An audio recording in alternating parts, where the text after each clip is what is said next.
வணக்கம், welcome to Chitra Murali's kitchen. இன்னைக்கு என்ன ரெசிபி பார்க்க போறோம் அப்படின்னு பார்த்தீங்கன்னா, tea time snacks bread pakoda, vegetable bread pakoda எப்படி பண்றதுன்னு பார்க்க போறோம். ரொம்ப சிம்பிள் இன்கிரீடியன்ட் தான், டக்குன்னு பண்ணிடலாம். நான் ஒரு 4 ஸ்லைஸ் பிரெட்டை வந்து மிக்சியில் ஜார்ல போட்டு ஒரு ஓட்டி எடுத்து வச்சிருக்கேன். பாருங்க, இந்த மாதிரி.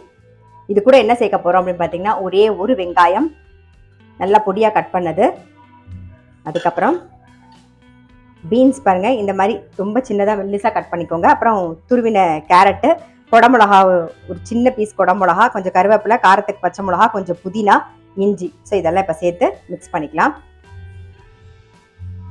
கொத்தமல்லியும் சேர்த்துட்றேன். கொத்தமல்லி. இப்போ சோம்பு சேர்த்துக்கலாம். சோம்பு நல்லா ஒரு டீஸ்பூன். இப்போ இதுக்கு தேவையான உப்பை சேர்த்துடலாம்.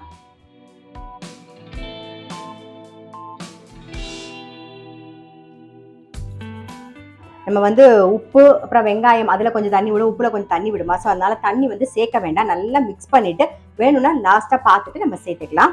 இப்போ இது கூட பைண்டிங் வந்து நம்ம வந்து அரிசி மாவும் கொஞ்சம் கடலை மாவும் சேர்க்க போகிறோம்.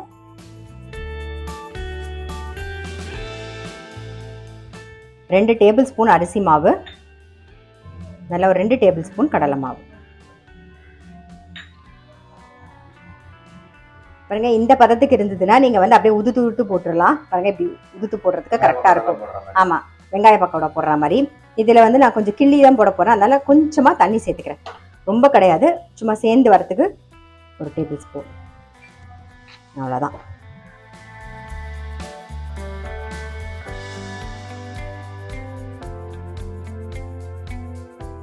பாருங்க, மாவு ரெடி பண்ணிட்டோம்.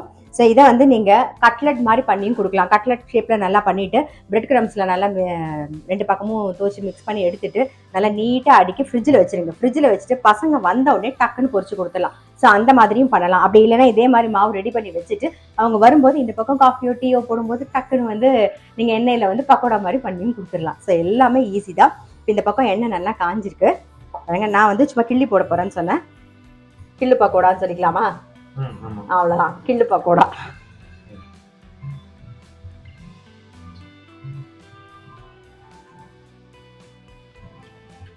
திருப்பி போடலாம்.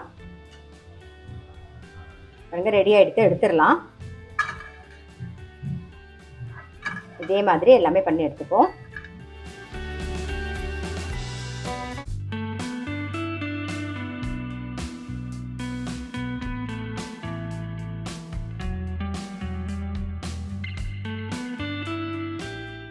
பாருங்க, இந்த பிரெட் வெஜிடபிள் பக்கோடாக்கு வந்து நீங்கள் யூஸ் பண்ணும்போது சாண்ட்விச் பிரெட் இல்லைன்னா சால்ட் பிரெட் யூஸ் பண்ணுங்க. அப்போ தான் நல்லாயிருக்கும். நீங்கள் ஸ்வீட் பிரெட் யூஸ் பண்ணிங்கன்னா நல்லா இருக்காது. ஸோ பிரெட் இருக்கேன்னு சொல்லிட்டு பண்ணிடாதீங்க.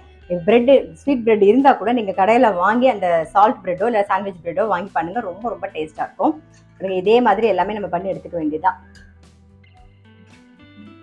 நம்மளுடைய bread vegetable pakoda ready. So கண்டிப்பாக ட்ரை பண்ணி பாருங்கள். ரொம்ப சிம்பிள். பிரெட் இருந்தது அப்படின்னா இருக்கிற காய்கறியெல்லாம் போட்டு கோஸ் சேர்த்துக்கலாம் இருந்ததுன்னா. ஸோ பசங்க ஸ்கூல்லேருந்து வரத்துக்குள்ளே டக்குன்னு நம்ம பண்ணிடலாம். அதை நீங்கள் கட்லெட் ஷேப்பில் பண்ணியும் பண்ணலாம். ஸோ ரொம்ப நல்லா டேஸ்ட்டாக இருக்கும். டெஃபினட்டாக ட்ரை பண்ணி பாருங்கள். நான் அடுத்த வீடியோவில் சந்திக்கிறேன்.